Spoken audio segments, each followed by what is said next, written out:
Hey guys, welcome back to episode 4 of the Friday Theory. And for this episode, we have another special guest. We have Mr. Glazier today. Hello. Hey everyone. You guys might have seen him around. Basically, today we're gonna talk about Mr. Glazier's perspective as a teacher in this whole online school situation. And we'll also try to get to know him a bit better and more about his teaching life and stuff. Oh, yeah. So I guess just to start things off, just start with like something like basic, like just like what are like the main differences between like teaching in person, like teaching online, like what like really has changed? Yeah, that's a great question. I mean, well, first of all, thanks so much for inviting me. I think it's really great that you even want to know about what's happening on the other side of the screen. I think that's such a good idea. I think the main differences are probably the same as what you experienced too, which is just like it can be kind of isolating. I think is the big difference for me. What's changed is like the connection with students, right? So, well, let me back up and say, I mean, maybe isolation, that's pretty negative. But like, what I mean by that is on the worst days when I'm, feeling the worst about the pandemic and, being stuck at home, it's like, I feel isolated, right? Yeah. But I would say on the best days are when my students, really, and you guys are so great at this. It's like, I'm consistently surprised, impressed, inspired when I'm seeing students finding new ways to make connections, like with me, with each other, with the book we're reading in English class. So I think that's my answer, is like the ways in which we connect. That's the biggest change for me. Yeah. Does that make sense? Do you guys agree? What do you think? Yeah. Well, that kind of makes sense. It's also the same for us, like to an extent, yeah.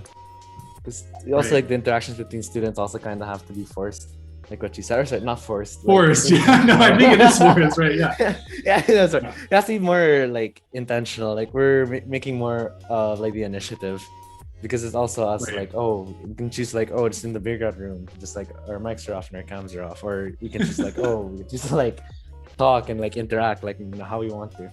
So, right. So Totally. it's pretty much all of this. Yeah. Yeah, I feel like on some days, like the interaction between students and teachers are like, it's very like sometimes it's very good, like not in like good in the sense where it's like it's super interactive, everyone's engaged. But I feel like there's some days where it's like, like the students don't really feel like turning their cameras on, or like they don't really feel like talking. And Sure. I feel like it's just a mix, and it just depends on the day. Yeah, for sure. And that's like one of the reasons why I think for me personally as a teacher, I've never been one, with cameras off. That's like, I think the other teachers and we often talk about, oh man, all the kids, their cameras were off. Like, I'm not sure if they were really into it today.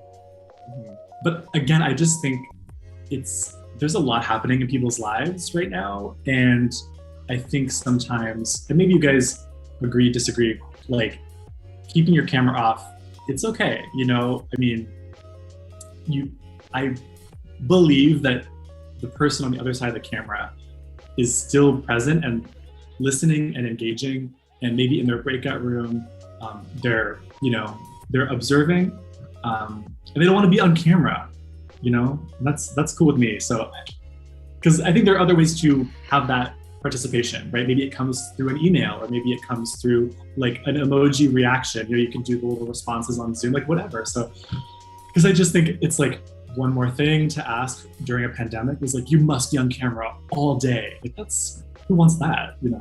What do you guys? How do you think about that camera stuff? Do you keep your cameras on during class? When we have the option to, most of the time actually, I like to keep mine off, unless the teacher asks, obviously, because even the first because a quirky thing with my camera, it's at like this is my hand. It's at like the bottom of my laptop. You're like this. Yeah. because when I have my because I have my laptop on a stand right now, right? But when I'm Oh, like right. working, I have it like flat on my desk. It has like a weird angle towards my nose. Right. because it's because it's in the bottom. So like most of the time I prefer to like keep my count just so people don't Of course. see what's Right. I think that's a big issue. Yeah. Yeah. And I know sometimes for me, it's like actually having the camera on, it can affect the quality of my Zoom call. So it's like if my internet's bad, I need to have the camera off so that I can still, be on Zoom. So anyway, there's a lot. I try to keep my camera on, like, because I understand the teacher situation. Like, you want to see if the class is engaged and stuff. I don't really feel like sometimes I don't feel comfortable just seeing my own face. And I don't know. I try. Oh to yeah. feel bad. Yeah. I mean, to be honest, whenever I'm on Zoom, I for my classes, we're not always on Zoom the full block or even every time, right? Like I do different things. But when I am on Zoom, I try to have my camera on, but I only look at myself. I'm just looking, like right now, I'm looking at my own face. I never look at anyone because it's just like, it's so weird. It's like teaching into a mirror. I've never experienced this before. I look at other people when they're talking, but when I'm talking, I just look at myself. Yeah. Are you guys the same way? Yeah, also in class. Most of the time I'm looking at the teacher, the screener, myself, and it's like just a discussion. I have to be glad that Zoom at least like mirrors your your video when you're looking at it. Yeah, because like I'm like when yeah, because like in Padlet, right? When we were recording the videos for our buddy reading thing, right? They don't mirror the video, so like when you like record yourself, it looks kind of like weirder. Wow, like in Zoom, yeah. Yeah. So like so I That get would be like weird. man because it looks so different.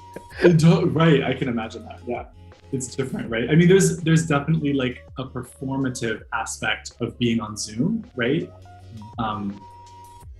Yeah, sometimes I think about like, oh, is my face showing as enough like emotion or like expression? All these things you think about, camera angle, lighting, whatever. Can we just like go back to school?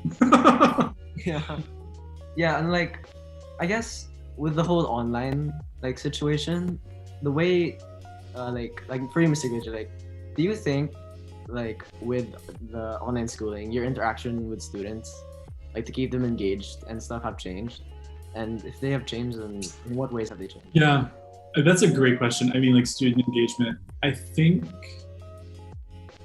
honestly this year there's so much more expectation on the student to I mean, I'm not there at your house keeping you motivated, right? I think a big part of why schools work, like why Brent works, is like, well, we're all here every day. So if you're skipping class, it's like, where are you going to go? I mean, you can go to the nurse's office, right? You can go to the cafeteria, which like people did, right? But everyone knows where you are, and like you're going to bump into someone who's going to remind you, hey, shouldn't you be in class? Like all that kind of thing. But you're in your house, especially like if mom and dad are at work, or if they're downstairs on their Zoom calls for work, it's just you in a room. You have to stay motivated. You have to stay engaged.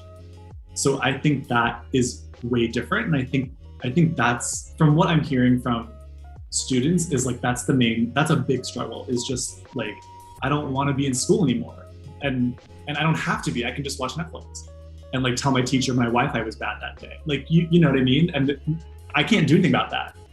So I think that's been really, that's tough. And if we could go back in time, I would wonder, or and we should be talking about that more. I think is like how to keep kids motivated, and I think things like asynchronous days, or like this upcoming wellness day.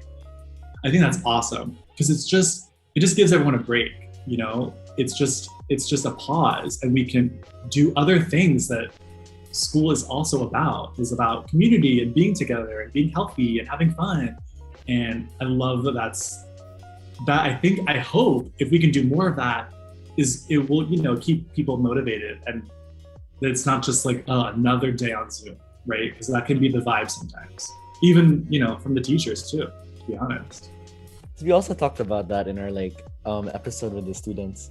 Our main our main problem with the students is just trying to stay motivated during class, right? Because there's there's so many things you can do, or so many distractions rather, from class, and trying to stay engaged and stay motivated is it's kind of hard. Sure. Especially our current environment, or at least how we choose to absolutely. Well, I think it's really cool that the two of you have created this podcast as a passion project. So I imagine that's something that you want to do, you want to be engaged in, you're creating it. So I would recommend other people, if they're struggling with motivation, is to find that way that they can, what are you bringing to your class, right? What are you able to contribute or create?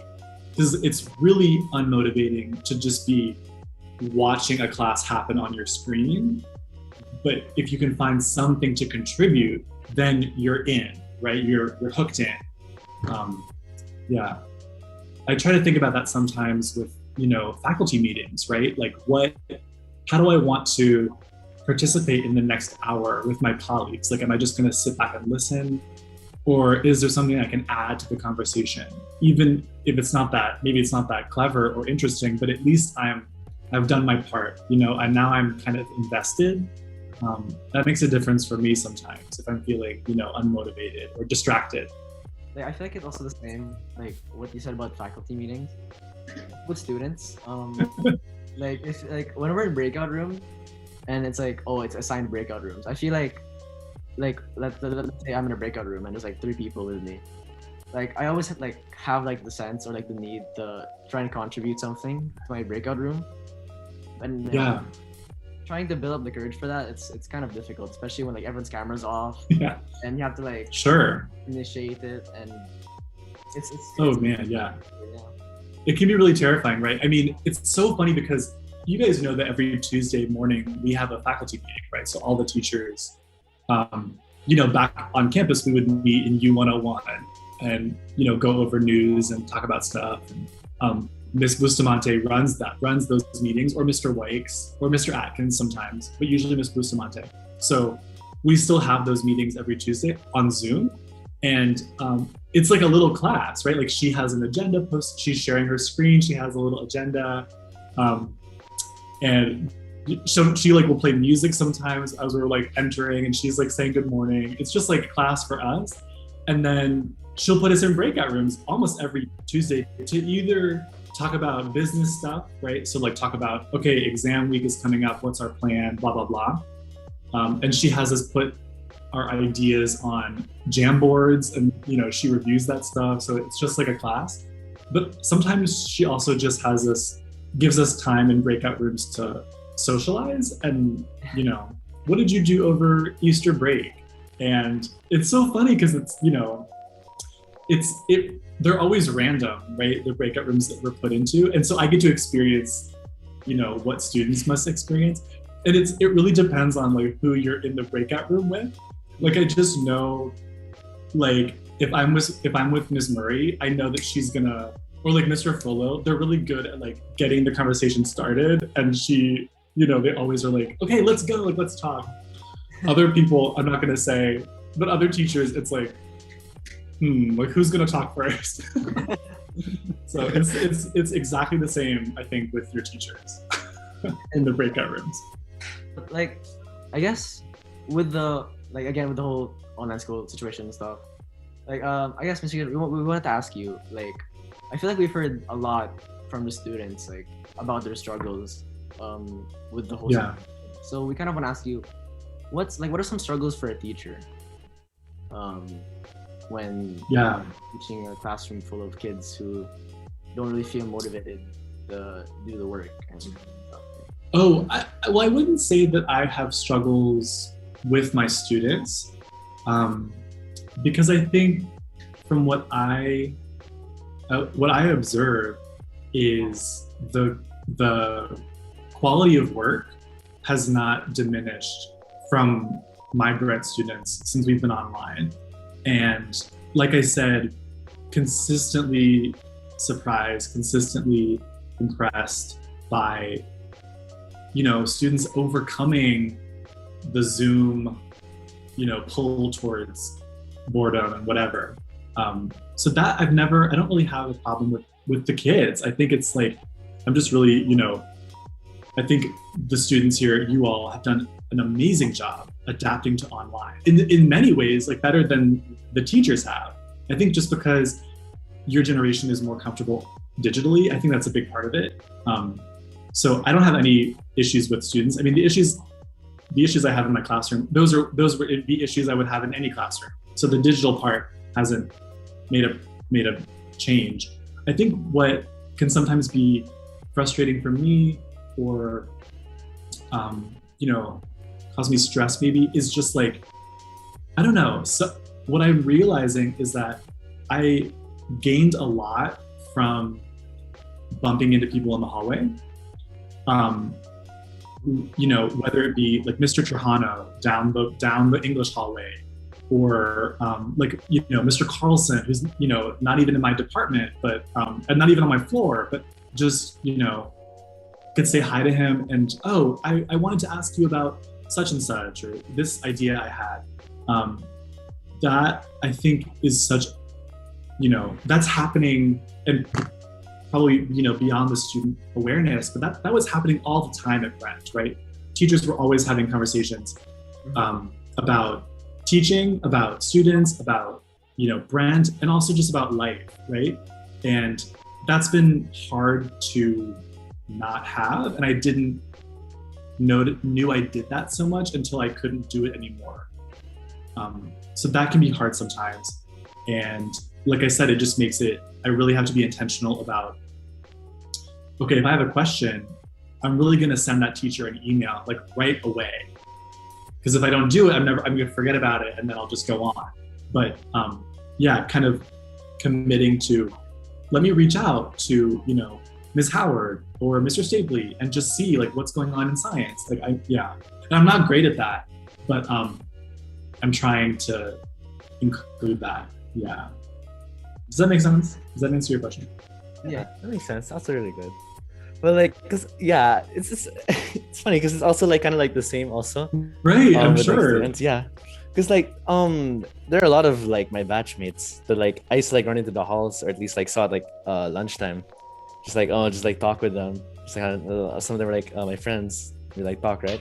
But then ever since online school started, and then if you don't have a class with that person, you pretty much never interact with them. Totally. Like I'd have some, like I think like a few months like into it, I didn't even know we had some new students until I heard other people like mention them, because I've never seen them. I've never like had a class with them, so it's kind of hard to like just scope like who's like There's a lot of my batchmates I haven't talked to in like over a year, even though it's also funny for I'm sure. And so like, well, on that note, I think, when we do get back to campus, I think there's going to be probably a lot of awkward, the first few weeks I'm going to be like, who are you again? Like, you guys, I mean, because you haven't seen each other in a while, right? And so I think you'll have to kind of, those, not your friends, but those kids that you were friendly with, I think you'll have to kind of re-establish those connections, right? Because you haven't really hung out with them in like over a year. I was going to say also, as a teacher, I always kind of could, I knew in my different blocks, like who is friends with whom. Sometimes I could, I know they're dating, kids just like in the hall, right? I kind of knew that kind of stuff, but I have no idea on Zoom because everyone's in little boxes and I don't see anyone talking to each other. So I'm like, I have no idea if you guys even like each other. Like, I have literally no idea what the social scene is like this year. It's just, you're all like isolated, aliens. So that's kind of from my perspective. Yeah. I miss that. I miss the social aspect, the between the class stuff. Yeah. I think also, I think your batch in particular, like you guys have matured a lot, you know, over this year. So I wonder how that will change the dynamic of your batch. It'll be really interesting to just see who you are now, you know, when we're back in person. What do you care about that maybe you didn't care about before? What matters to you now? What are your plans for the future? Have those changed? I think that's going to be really interesting. I think the social aspect will be weird at first, but I know it will improve and get better. But I'll be really interested to see, what has changed, what has evolved since we last saw you, because that'll be massive, I'm sure. It's like when we go back to school, it's like everyone is basically going to be like a different person. Like assuming if like face-to-face school was like succession and stuff, like everyone just like basically changed like over the course of the year, like when you like didn't see them. So like you're like some cases like, oh, people are like inside the same, they just have like different values and stuff, but other cases like you're like meeting a completely new person. You know what I mean? So it's like, yeah, so it's gonna be like for really sure like, interesting, just like try to reconnect with them.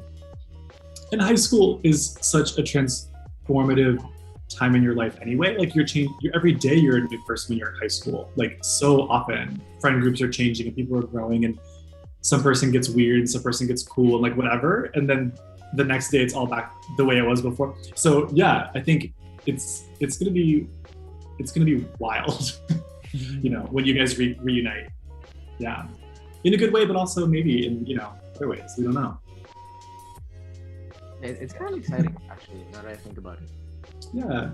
Seeing your old friends again and seeing how they changed. Like, I think I'd be like very surprised. Like, whoa, you grew like so tall. Like, you're right, totally.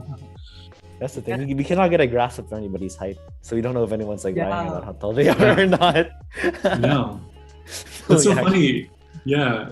Like one of my new students, I think Matthew was in your class. Like, I remember I was like, I forget why we were talking about this, but because someone else asked me if I played basketball, and then a new student was like, "Oh, sir, are you tall?" And I was like, "Yeah." but he, like, how would you have known that? Because he's a new kid this year. So that was funny to me. I was like, "Oh, yeah, I am a tall teacher. You didn't know." More about you, Mr. Glazier. Like, may we ask, like, what school did you used to teach at before Brent? Oh, that's interesting. Let's see. So I can give you my teaching journey, which was, even before I was a teacher, I was a camp counselor when I was in college, and that was a lot of fun. Like summers between years at college, I did camp counseling. That's kind of a thing in the States. Maybe it's not. I don't know if you guys do that here in the Philippines, but you know what summer camp is, right? Maybe you've been, maybe. But that was a blast. And that was kind of my first experience with kind of teaching and like working with young people.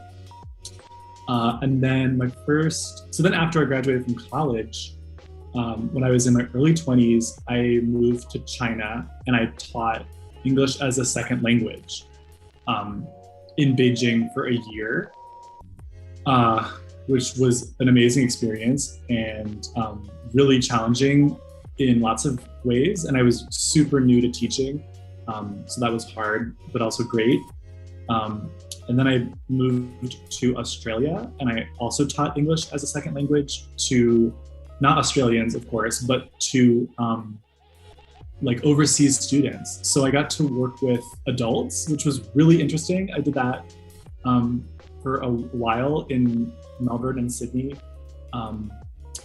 Like kind of like college-aged kids who were in Australia maybe for a year or two and they wanted to practice their English. So I had students from like Brazil, Italy, Thailand, Korea, and that was a blast. That was so much fun.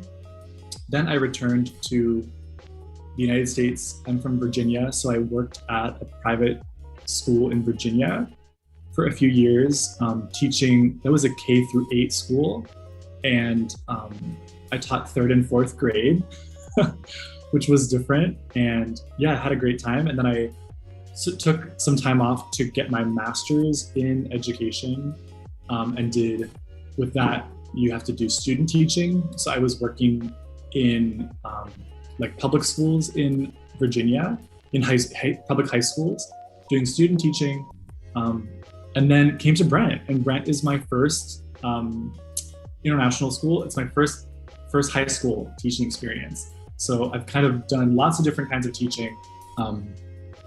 And yeah, so that took me to Brent. And it's the best one yet. Good to hear that. No, but this is the kind of teaching that I want to be doing. Really love teaching high school. I love teaching high school English. Yeah, I'm really happy at Brent. So it's been great. Well, maybe like choose the Philippines, like choose Brent. Just like come here. That's a great question. I think this is so cheesy, but like Brent chose me. Like the way international, like the international teaching world is like a lot of hiring happens at these job fairs. There are many job fairs throughout the year, every year. And a job fair is just like literally you go to a giant hotel ballroom and it's filled with tables, and different international schools from around the world have set up like little poster boards, and you go and meet their representatives. And it's like a college fair at Brent, right? Same idea. You get their little brochure and learn about their school. And you also are, so it's all these international teachers walking around this giant room, and you also are having interviews with those schools like in the hotel. So I went to one of those fairs and I met with a bunch of international school representatives. I had a ton of interviews, and eventually I met with Mr. Robbins. I don't know if you guys know who Mr. Robbins is, but anyway, he interviewed me, and I was really excited to hear about Brent.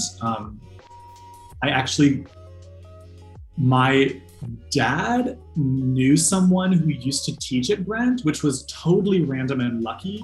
And so I actually got to speak with her on the phone and just heard about her experiences at Brent as a teacher. And I knew, oh, she had a great time here.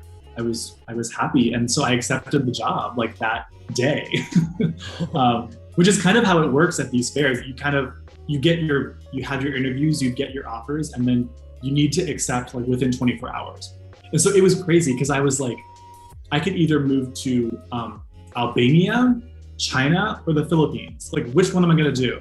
And I picked the Philippines. And I mean, I had been to Southeast Asia before, but I'd never been to Manila. I'd never been to the Philippines. So I was just really open-minded, and I knew that the school was what I was looking for. But I got lucky. I mean, you know what I mean? Like I was not set on the Philippines, but I ended up here in that way, and it's been amazing. It's been so great. I think it's a really great country to live in. And that's what I tell all my friends and family back home. Because they were like, wow, the Philippines, like why? And I was like, I don't know, but I'm gonna go. So it's kind of how it works sometimes. It's such a big decision to make in like 24 hours. So you're like deciding like which It country is. to pretty much move to. It's really crazy, but it's that's kind of the way, that's kind of the game. That's how it works in international schools. And I think that's why, I mean, I didn't go to international school as a kid, but I imagine as a student, like your teachers are crazy people. Like, because we all decided to do that. Like we all decided to just move across the world.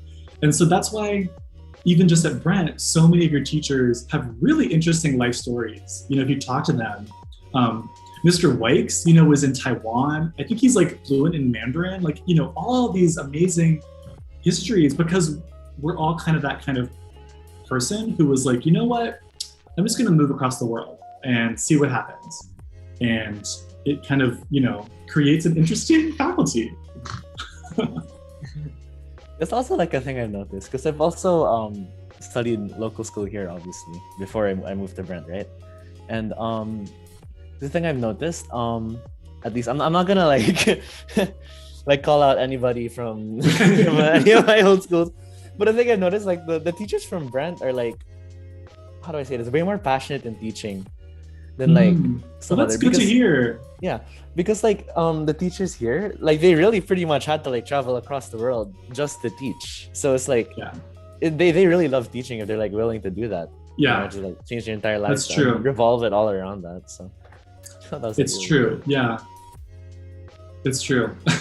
And I mean, a lot of the teachers, I think, you know, are highly qualified, right? Because they've had those amazing experiences. So it's a major. I think, you know, for the students, you all benefit from having a great faculty, and then the faculty, we're also benefiting from each other because we learn from each other. So it all kind of adds to create like a really special, you know, environment. I'm glad that you feel the passion. We are passionate. Yeah, but like Mr. Glazier, you mentioned that you thought like in China and like other Yeah. places. Do you think that, like the cultural differences in each country play a huge aspect to your teaching, or? Oh, totally. Yeah, I mean, I think for me, that's one of the reasons why I love being an international school teacher, is just because I love learning about different cultures. And that's the travel component too, right? Like, it's just so fun. I get to live somewhere, you know, overseas for as long as I want. And, you know, that's part of my job. Like, that really appeals to me. The cultural differences, yeah, I mean, where can I even begin? I think, you know, the difference between China and the US, for example, is huge culturally. And so that is sometimes really confusing and can be annoying and, you know, scary, but also, like, at the end of the day, we all want the same thing, right? Like, I want you to learn and you want to learn, right? So coming back to that, the education is what we have to connect with on. But yeah, tons of crazy. It was actually really cool. Like, one of the coolest things I got to do in China, because when I was teaching there, I was basically like a tutor. Like, I didn't have my own classroom in the way that I do at Brent. I wasn't at a school. I was at like a place that students would go after school to practice their English, which is like super typical. A lot of people do that. You know, a lot of Westerners do that in places like China or Korea. It's like really prevalent. But one thing I got to do was I got to substitute teach in like local schools in China, in Beijing. That was really cool. But it was just cool to see like what a Chinese school is like. You know, me, I'm an American. That was really different for me. Fascinating. Just like with like the snow and stuff.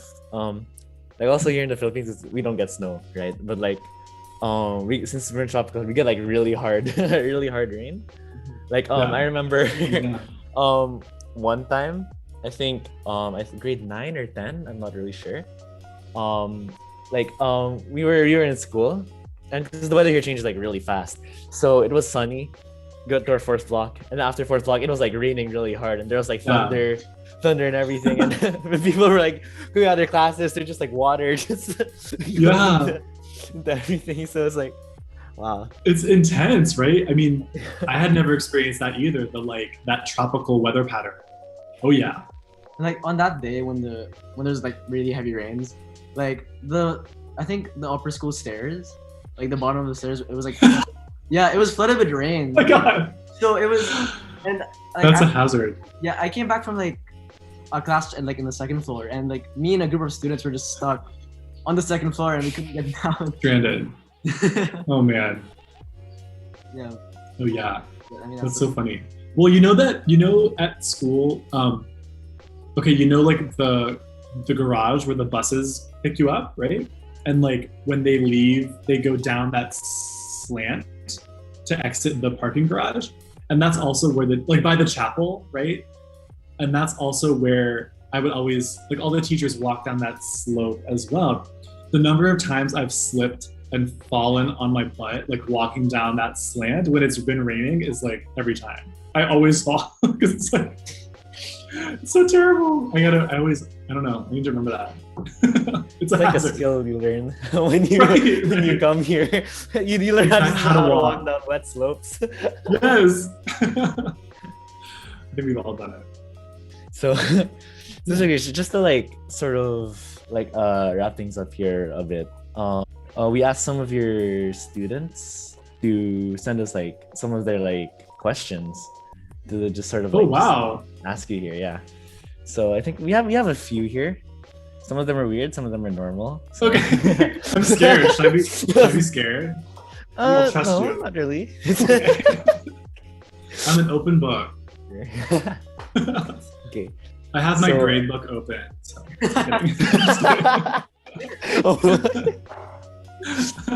So let's see. This one is from Guy, and he just wanted to ask, what were your initial impressions of the Philippines before moving, and how have they changed over time? Ooh, that's a great question. Wait, so like before I came here, what did I think about the Philippines? What did I know? Yeah, that's great. I mean, it's so funny because like one of my really good friends in like 3rd grade she was from the Philippines. I mean, her parents were, right? So like I thought about her, but I like haven't talked to her in like 15, 20 years or whatever. But we were like really close, and I remember she would like bring Filipino food for lunch. Like that was like what I first thought of. Like, yeah, because, but it's interesting because where I'm from in Virginia, there's like no Filipino restaurants that I know about. So I didn't even have a sense of like Filipino food. So I really had very little knowledge about the Philippines, to be honest, before I came here. Of course, like the summer before I moved to Brent, I was like reading everything I could, reading the news, watching Filipino movies, and trying to get a sense of like pop culture. But I was basically like at zero. Yeah, which I don't know, looking back, I'm like, why did I not, like, how could I have done that? But I just kind of did, and yeah, figured things out. Actually, Brent helps a lot with new teachers coming to the Philippines. We had like a cultural orientation meeting where they told us all about like Filipino culture and like things to expect, and that was really interesting. That was like one of my first days at Brent before school started over the summer. Yeah, and then I don't know. Also, like I became friends with like Mr. Liang. Do you guys remember him? He was the English teacher here, and then also like Miss Cho, and both of them went to Brent, so that their friendships helped a lot. I learned a lot about not just Brent but also the Philippines. Yeah, so that helped. Yeah. Oh, and then I started taking language classes. Yeah. Which was really, that was really hard. I'm still practicing, but I'm not taking classes anymore. But that, that helped with everything, learning about the culture, making friends. Yeah, so that was big. So I went from 0 to like 0.5 in terms of my understanding of the Philippines. Yeah. It's like a small but big place. You know what I mean? Like, like the Philippines is like really small on the map and like 100 million people, but there's like so much to just like do it. I'm pretty sure like also every other culture is also like that. Yeah, actually my like first semester here, so like 3 years ago, during our first break, I went on a road trip with Miss Cho and Miss Dubrav. We like drove to Sagada and Banawe in Miss Cho's car. Oh wow. And it was awesome. It was so much fun. And we just got to see, and that was that was cool too, because I think, learning about the Philippines before I came here, it's all about the beaches, right? So I was like, oh, Boracay and like El Nido, like that's gonna be so much fun. And that's true, and those places are awesome. But it was really cool to drive north and go up into the mountains and go to Baguio, just because I think that's maybe less well known. It's not about surfing, it's not about the beach. And that was really cool to see, like the rice terraces and just that part of the Philippines. I would never have known about that if I hadn't come here to live, I think. Yeah, so that was cool. This one is from Miguel. This is a rather weird one. So it's a would you rather question. Okay. Oh God. And he says, would you rather throw a football to your friend's face for $50 million or splash water and slap the face of your friend with whipped cream for $50? Oh my God. Who didn't make these questions? Okay, wait. So it's okay. Throw a football in my friend's face over and over again for $50 million, or slap water in their face and whipped cream for $50. Well, obviously, $50 million. Could I share your winnings with your friends as well? I'm sure they'll understand. No, I wouldn't. I wouldn't do that. I wouldn't share. That's an insane question, and Migs is fired from ever asking questions. Kicked out of the club. I'm just kidding. I love it. That's amazing. I will steal that. I will do anything for money. How about that? No, I'm kidding. He's money. That's crazy. Yeah. Here's a more, I guess, normal one. Okay. This one comes from Bali, and she actually has 3 questions. Her first question is, do you like pineapples on pizza? Yes, absolutely. I love that. A lot of people don't, but I am totally pro. Love that. Second question, do you like llamas? Do I like llamas? Yeah. I don't think I've given that a lot of thought. I'm gonna say yeah, sure. Because I don't want to be the kind of person that doesn't like llamas. So I will say yes. Llamas they're pretty cool, I think. Yeah, I think so too. I feel like we probably need, like, in the, the web of life, I'm sure the llama has a really important job that he's doing over there. So I want to say go llamas. Great. And her last question is, what is the best backhanded compliment you can give? Oh man, that's really good. Backhanded. Wait, so that's like where it's like an insult that sounds like a compliment? I think It's a compliment that sounds like an insult, I think. Is that what it is? A compliment that sounds like an insult? Yeah. Great. Oh god. Yeah, I'm looking at the definition right now. It says here. Yeah, what's the definition? A backhanded compliment is a remark which seems to be an insult but could also be understood as a compliment. Oh, it works both ways, I think. Okay. Well, that's so funny because like my friend group back home, we're like super shady, so we like are always like teasing each other in that way. So there's probably a ton that I use all the time, but I feel like it's I don't know, saying something like, oh, like that's really whatever, like your friend is showing you some art they created or like a photo they took. It's like, oh, that's so beautiful for you. Like, you know what I mean? Like you can add that. Like, wow, that's really great for you to have done. And they just feel like nothing. Like you've just squashed all of their hopes and dreams. Oh god. Imagine someone said that to me, I'd overthink that. But you have to, like, with that kind of stuff, it's it's like that's only with your really close friends, because then it's like it's from love, because you're just teasing, Because beyond your close friends, it's just rude. Right, yeah. Exactly. They'll throw a football in your face 50,000 times or whatever. Okay. That's so funny that was from Bali. I feel like Bali's like the sweetest person. I'm sure she would never do that. She would never give that kind of compliment. She would only give real compliments. That's my understanding of Bali as a person. For our final question, TJ wants to ask, what is your shoe size? I am a size 3. I have like freakishly small feet. It's like a medical condition. No, I'm just kidding. No, that's not true. Size 12. I'm a size 12, and it's it can be hard sometimes to find the right shoe size. I have to hunt a lot. But what has been great working from home for a year is I just wear slippers every day, and it's amazing. Super comfy. I only really wear shoes when I'm going out now. Yeah, just exactly, It's right? really a lot, yeah. I'm just like t-shirts every day, slippers all the time. I don't have to wear like, anything else. It's great. Love it. We should cancel uniforms, right? Yeah. I didn't say that. I was just kidding. Schoolboard's gonna find you. I know.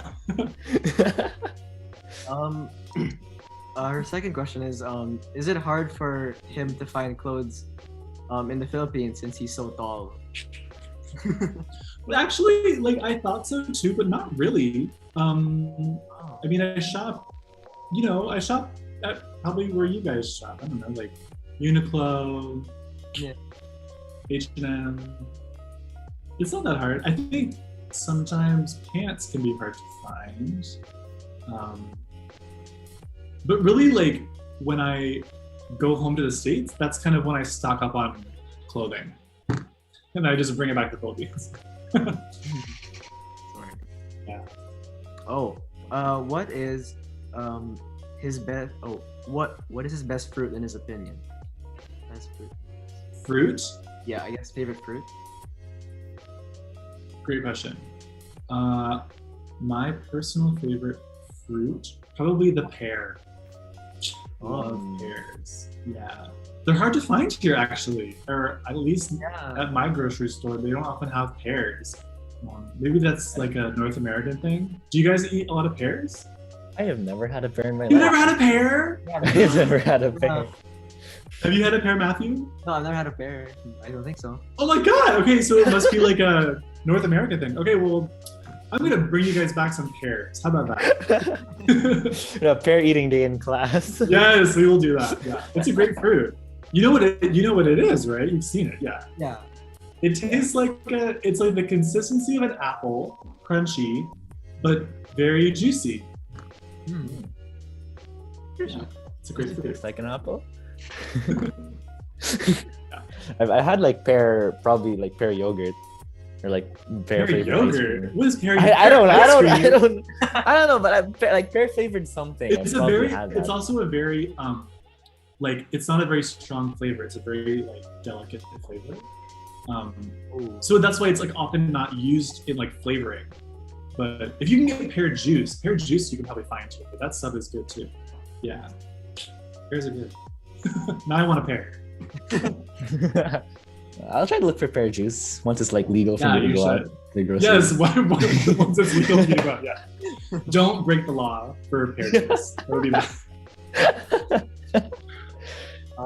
So for TJ's final question, she wants to ask, who is your celebrity crush, male and female? Male and female celebrity crush. Okay. She made it clear. Um, Male and female. I love the inclusivity of that question. So, let me think. Okay, this is like not quite the answer, but this is so nerdy, but I'm listening to a book on tape that is a biography of Marie Antoinette. Oh. So I'm like, she's like, that is the first answer that came to mind. What I'm trying to think of celebrities that I like. Whose movies do I like always watch? Oh, I think Kate Blanchett. I'll watch anything with Kate Blanchett. She's awesome. And then for guys, I don't know, like Leo DiCaprio. Really, I would watch anything that he's in. I think he's like a great working actor. I don't know. Those are not crushes. I'm not going to tell you my crush. Those are just people I'm fans of. He just trying to get all in my business. Yeah. I'm gonna ask her next time I see her, and I'll see what she says. Yeah, who is your crush? Those were great questions, and also scary, but also great. Also scary. Very You important. guys are so good at this podcast is amazing. You guys are doing so Yeah. well. Thank you. Who's your next guest? What's on the agenda for the horizon? What are the plans? We were actually planning to have someone or my who actually used to work and is also a Oh, that's cool. yeah. So That's awesome. we're planning to ask her about that. But I Oh, guess that should be awesome. yeah, thank you so much, Mr. Glazier, for coming on. Yay! Thank you Thanks for so much for having like me. yeah. Thank you so much for like sharing like the like everything about like I'm sorry, my tongue. Say again. You're saying like I learned like a lot because like you don't really Nice. think like a lot for like what you said. Like the teachers like sort of like experiencing a lot of the things that the students are also experiencing. It's like pretty much like they go hand in hand. It's pretty much the same experience. They're also struggling with the same things. So it's like just like a really interesting thing that I just like learned just from talking about this. It's also good to like learn, about you.